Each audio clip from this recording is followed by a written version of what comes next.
by speaking about the groundwork that we have laid over the past year. Last April, I outlined our administration's approach to our economic relationship with China. President Biden and I are clear-eyed about the complexities of this relationship.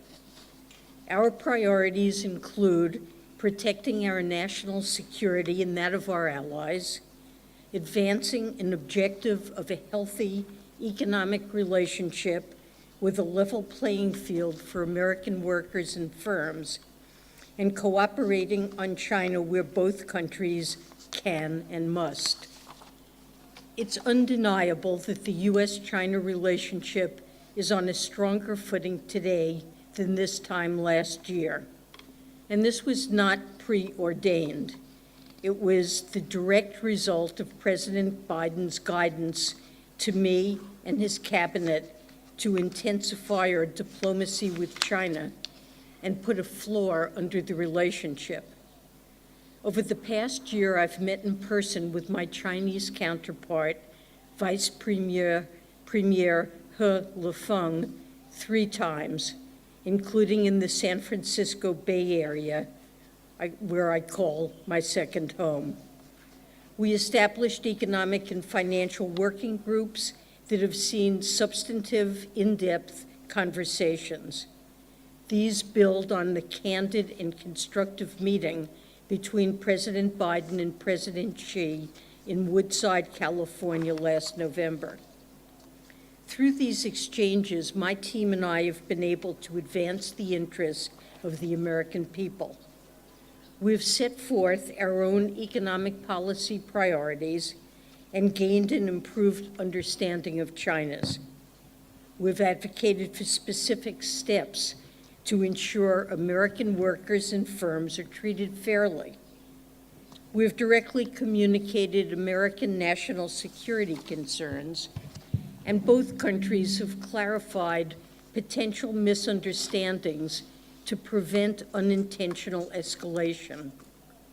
And we've restarted cooperation on issues where our interests coincide. Last November, the Vice Premier and I took the important step of affirming key areas of agreement, including a commitment to work toward a healthy economic relationship that provides a level playing field for both countries. This progress matters. Given the size of our economies, the U.S.-China economic relationship is among the most important bilateral economic relationships in the world. And it matters deeply for American workers and firms. In turn, the American people expect their leaders to do the hard work of economic diplomacy. That's not the type that always generates headlines. It's one that keeps at it despite the noise in order to advance a responsible approach to the complex challenges that we face. President Biden and I are committed to such an approach, and it's what brought me here to China. Over the past week, I've had the opportunity to make progress on issues that matter to Americans.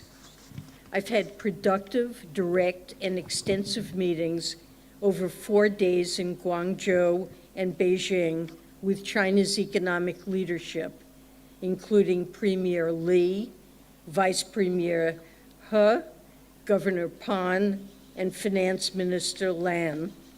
I've also met with those outside of the central government, including American and other foreign businesses, Chinese academics and students, and local government leaders with practical, on-the-ground economic policy responsibilities.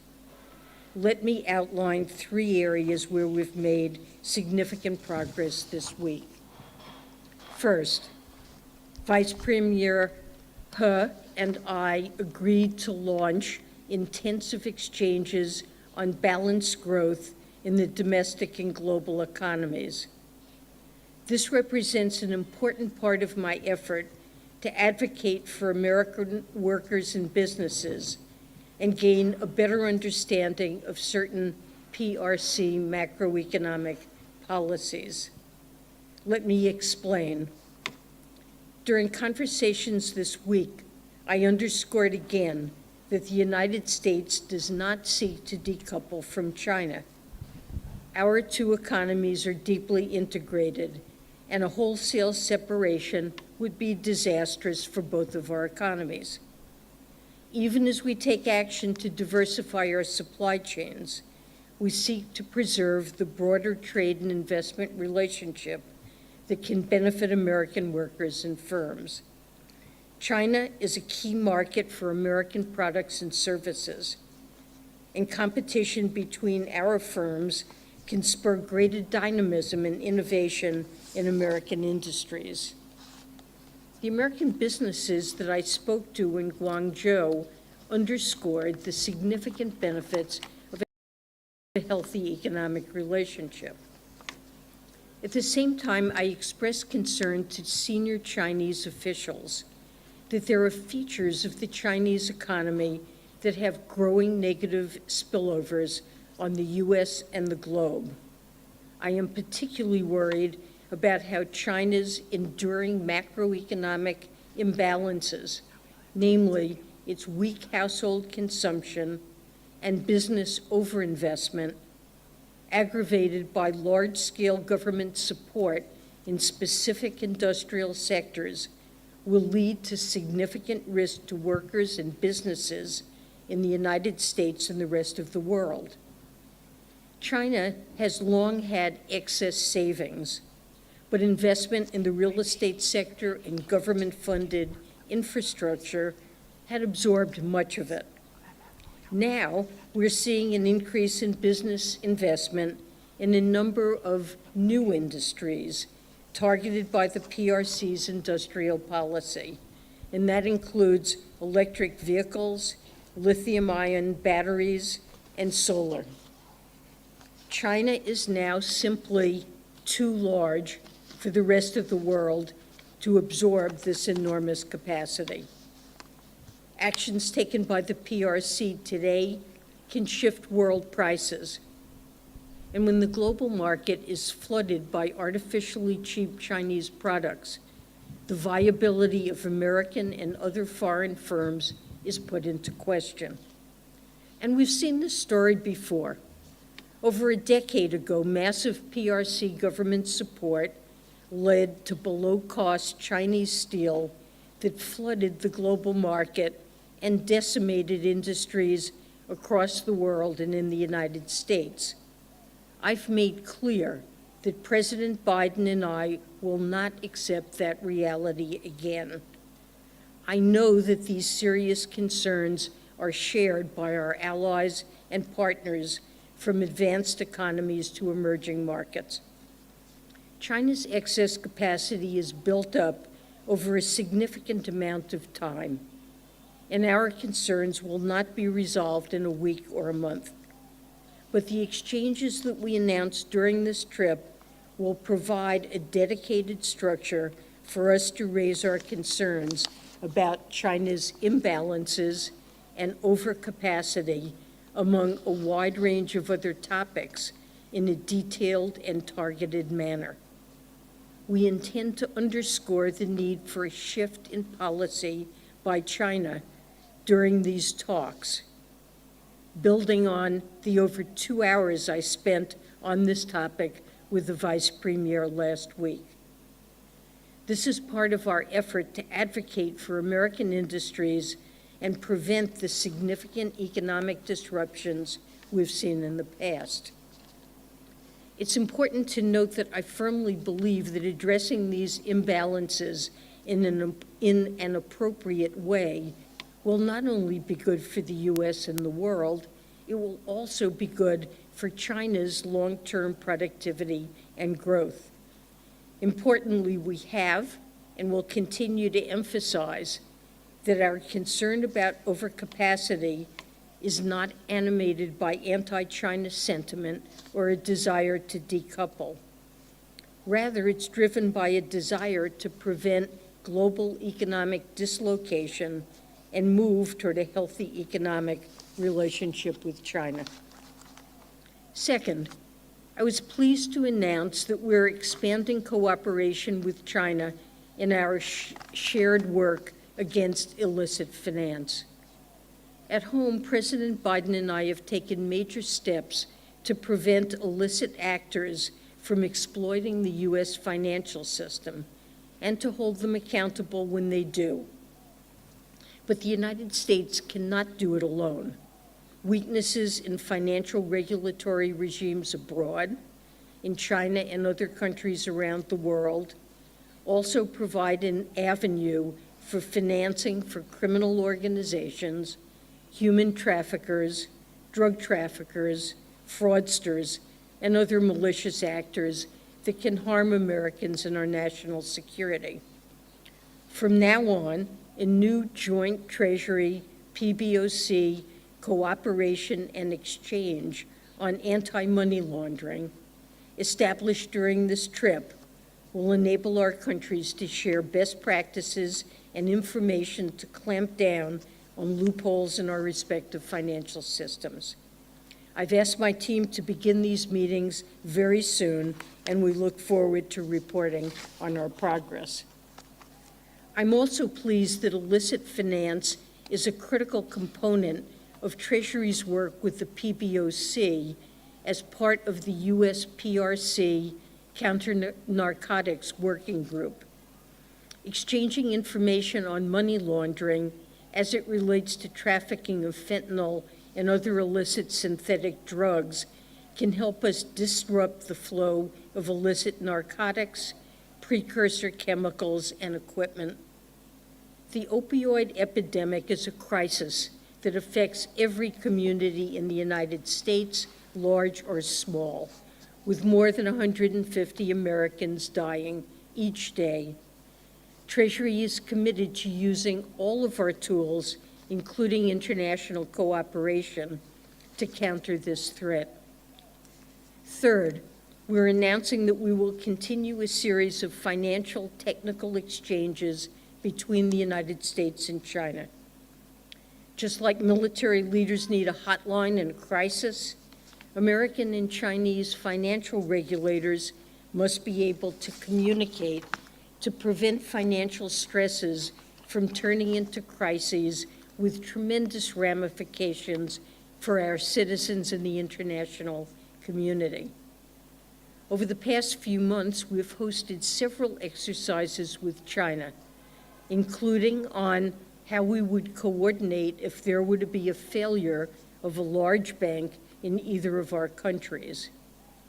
I'm pleased that we will hold upcoming exchanges on operational resilience in the financial sector and on financial stability implications from the insurance sector's exposure to climate risks.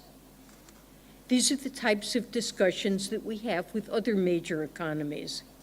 Since we know a financial issue in a foreign country can quickly cascade to ours, and I'm glad we're doing the same with China. This technical exchange builds on other spheres of cooperation. This includes our efforts to alleviate debt distress in emerging markets and developing countries. We've seen progress over the past few months on specific debt cases, such as Zambia's. I have and will continue to push as hard as I can to build greater momentum in other outstanding debt cases. I've also been pleased by the progress we've made in conversations around sustainable finance, and I'm committed to moving our climate cooperation with China forward. Alongside these specific steps, I also exchange views with Chinese officials on the macroeconomy and national security. I shared my assessment that the American economy remains strong, with President Biden's historic economic agenda driving both our current resilience and long-term growth. We also discussed risks to the resilient global outlook. I was able to learn more about how the Chinese government views their current economic and financial situation and the steps that they have and are contemplating taking. These exchanges help inform our government's own economic decision-making.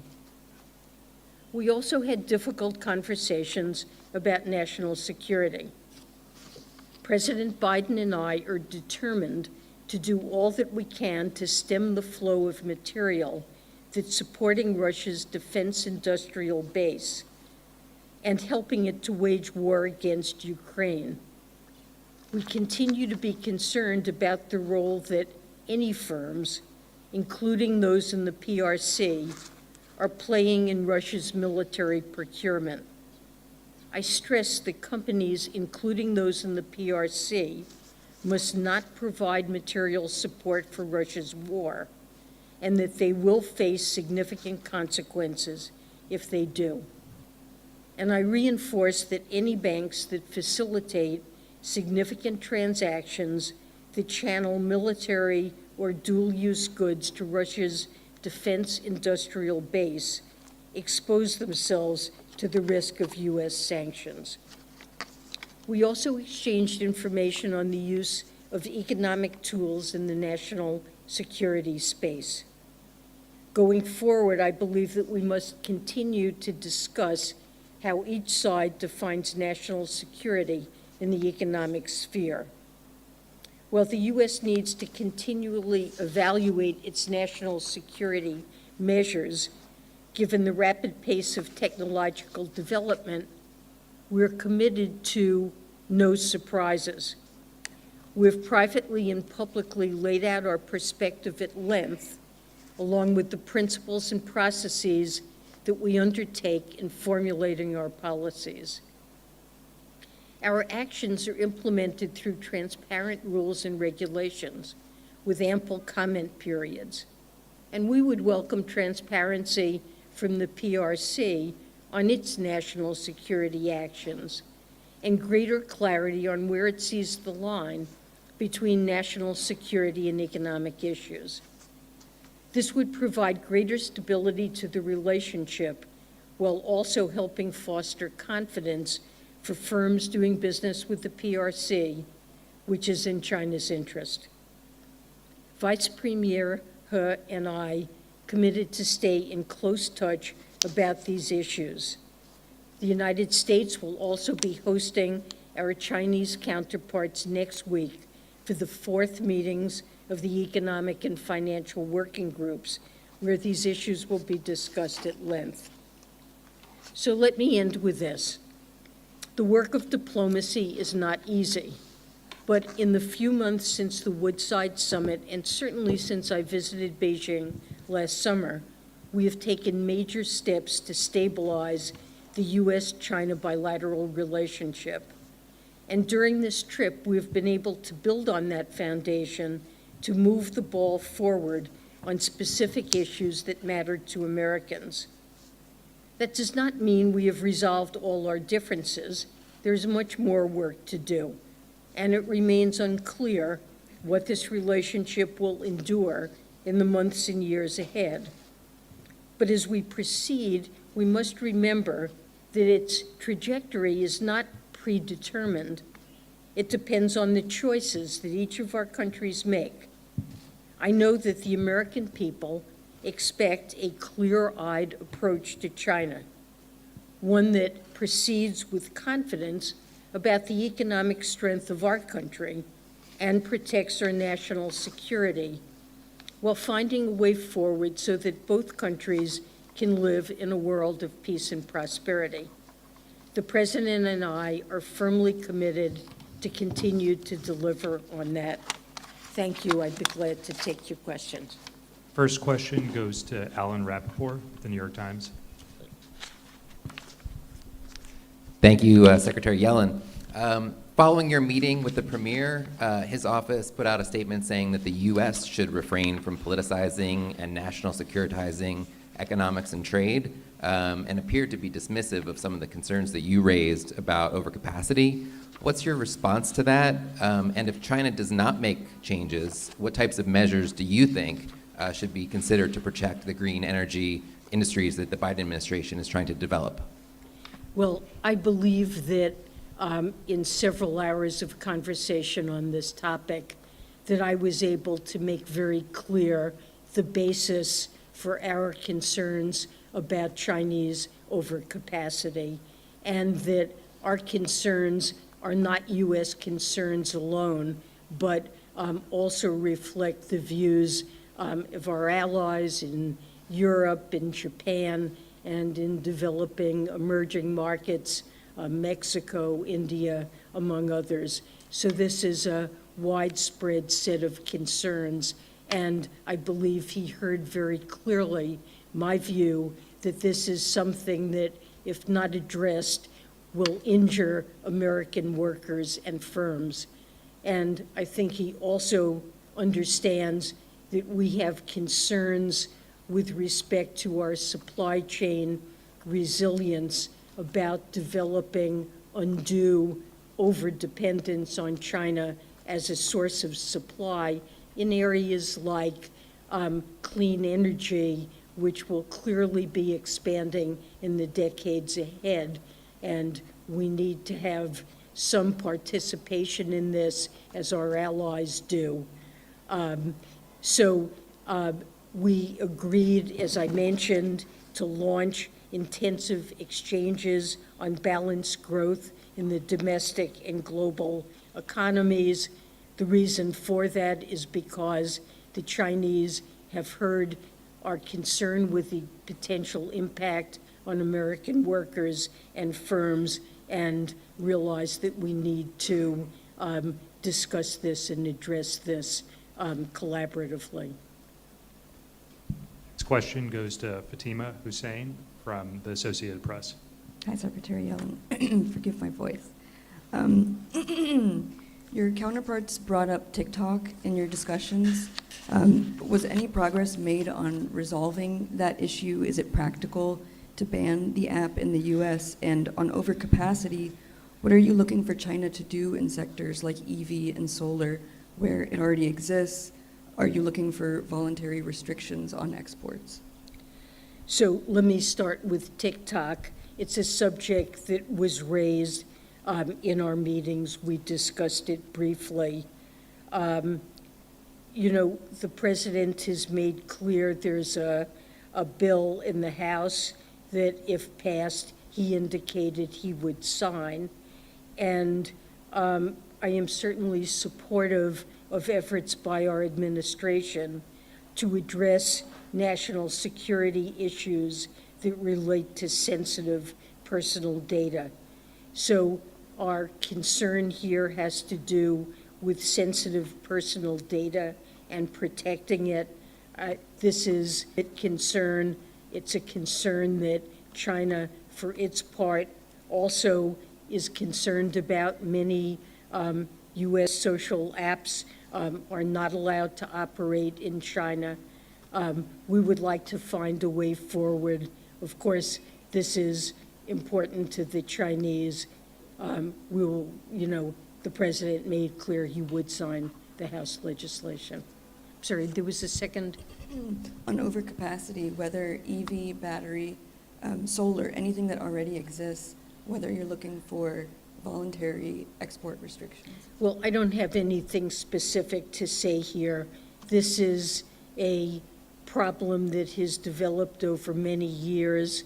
I think, importantly, it reflects Chinese policies that place great priority on these sectors, channel support to them, enable them to continue operating even when prices drop to very low levels due to overcapacity, and their firms don't exit the market. Instead, it's potentially our firms that have to do so.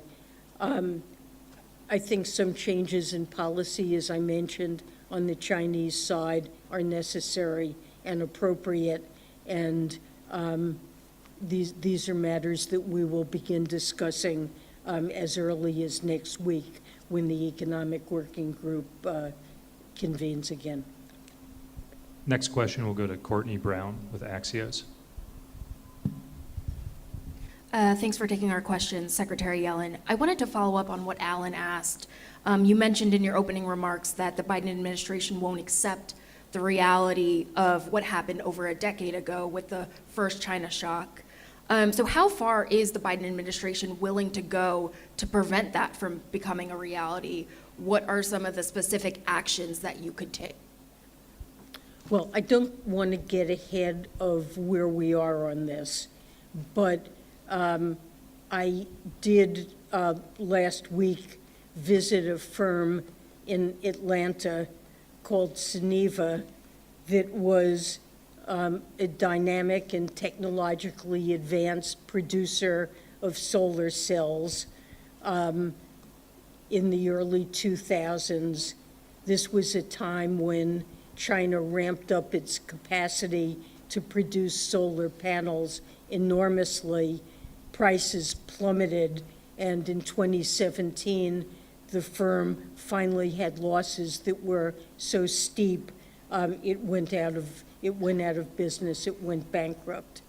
And one of the goals of the Inflation Reduction Act, of course, that's a key goal, is to reduce emissions to address climate change, but also it's intended to bolster our supply chains and create some capacity in the United States to produce these critical clean energy products. And there are a series of supports there and restrictions that have enabled this firm to feel it now has the potential to operate profitably. But we recognize that continued investment in capacity in these areas in China that outstrips growing global demand really could again threaten a company like this. And I would simply say that the impact of that, you mentioned the first China shock. That was something that happened in the years after China joined the World Trade Organization. Its production of many manufactured goods ramped up dramatically, and there was tremendous loss in jobs, maybe up to 2 million jobs in the United States, that really led to the hollowing out of industrial production in many parts of the country and had a very negative impact on American workers. I don't believe President Biden, this is something he's very focused on, wanting to reverse these adverse effects that American workers have seen, and I simply would say it would not be acceptable to the United States, to President Biden, to allow this to happen again.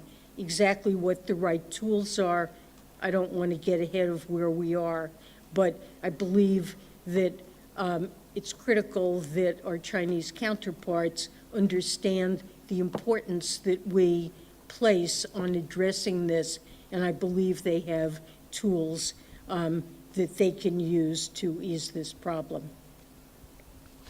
Next question will go to Andy Duran, The Wall Street Journal. Hi, Secretary Yellen. You mentioned the recent stability in U.S.-China ties that some of this recent diplomacy has helped achieve. I'm wondering if this overcapacity issue does kind of become the worst-case scenario and a repeat of the first China shock, as you mentioned. I mean, is that something that you think has the potential to destabilize this recent momentum? I mean, is this central to kind of the future of the bilateral relationship, whether this issue can be resolved successfully? Well, it is a critical issue, and it is one that could have an adverse impact on American workers and firms if we don't find a solution. So I believe we have a commitment with the Chinese to try to work cooperatively to understand the economic concerns that each of us has. And this is a very important concern of ours. I think my job here is to make sure I've explained this very thoroughly and presented this concern at the highest levels of Chinese leadership so that they understand the importance that we attach to this. I do not want to see the U.S. economic relationship or overall relationship with China deteriorate and fray. And I believe the Chinese are undertaking these consultations and ongoing exchanges because they share a similar desire to stabilize our relationship, that we both see the benefits of a strong trade and investment relationships. As I said, there are gains to us from being able to sell into a huge Chinese market. For many American firms, it supports many jobs, and the Chinese gain similar benefits. We have a deep relationship in terms of trade and investment, and I think neither side would wish to see this relationship really to decouple. So we're working together honestly in good faith to have frank and candid discussions and to find a way forward that is constructive. Next question will go to Mark Stewart with CNN. Good afternoon, Secretary Yellen. I want to continue the conversation about the current business environment. Whether it be TikTok or EVs, there is a lot of suspicion from Washington, from Wall Street, and from Main Street toward Chinese firms. Having made yet another trip now to China, I'm wondering, is this skepticism warranted? And how will you know if a threshold has been reached, a new level of comfort for American firms to feel encouraged to do business here in China? So we have talked with American firms and made an effort to understand their concerns. And to some extent, I think their concerns reflect Chinese actions that worry them, like actions that have been taken against certain consulting firms working with American businesses, or more recently, a decision not to allow Intel or AMD chips. And American firms are unclear exactly what kinds of steps China might take in the future. And I've tried in our conversations to make clear that this is a reason for caution on the part of American firms about doing business here.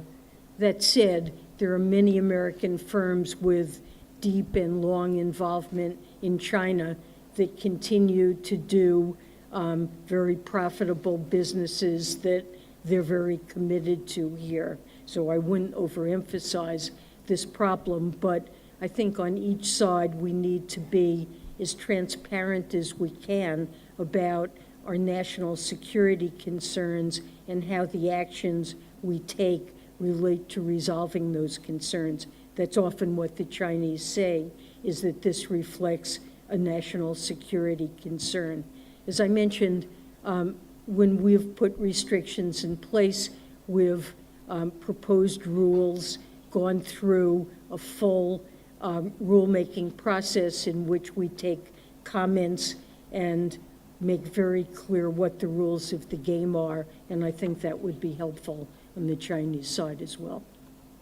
And the final question will go to Wang Li Wei from Caixin. Hi, Secretary Yellen. I studied econ in Columbia. Very much share your concern of the overcapacity issue on China and beyond. I also want to, be in keeping with your spirit of being constructive for this trip, in the short term, from what I talked to some former Chinese senior officials, solution from supply side is relatively limited on this overcapacity issue because it is tied to China's development model where local governments is very active. And at this stage, where the economy is already weak, local governments wouldn't want company to go bankrupt, as you just mentioned. fearing layoff and potential social stability issues. So do you get some inkling from your discussion with Chinese policymakers on what could be done in the short to medium term, or perhaps what you raised in terms of solutions, as you are a top macroeconomist? Well, there's supply and then there's also demand. And so we've had conversations with our Chinese counterparts about the demand side of the equation and the fact that China's saving rate is among the highest in the world, and even at this advanced stage of development remains close to 45%. The flip side of a very high saving rate is that consumer spending as a share of GDP is quite low in China relative to other countries at this level of income. And so one possible approach would be to boost demand and to see a larger share of GDP accrue to households to bolster their income, or to, for example, bolster retirement security, the ability to afford education for one's children, and so forth, which are motives for very high saving, and call that rebalancing. And this is a matter that we have discussed over more than a decade in China. And I too have talked to many officials and members of the academic community who think that that needs to be part of the solution. If consumer spending were higher as a share of GDP, there would be less need to have such large investment going into building supply. That concludes today's press conference. Thank you all for joining us.